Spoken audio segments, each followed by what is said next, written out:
ఇక నీ దగ్గర ఏంటి మిగిలింది? సైన్యం. సైన్యాన్ని కాపాడుకో అయ్యా నాయన, ఆ సైన్యాన్ని జాగ్రత్తగా కాపాడుకో అనే ఆలోచన రావాలి. కానీ అతను ఏం చేశాడు తెలుసా?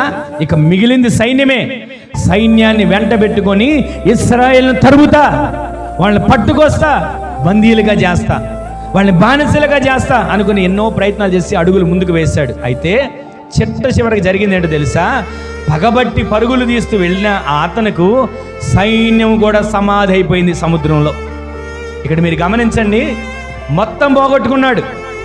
ఒకప్పుడేమో తెగుళ్ళ ద్వారా పంట పోయింది, తెగుళ్ళ ద్వారా అన్నీ పోయాయి, ఆ ఐగుప్తు దేశమంతా ఆర్థిక మాంద్యం వచ్చేసింది.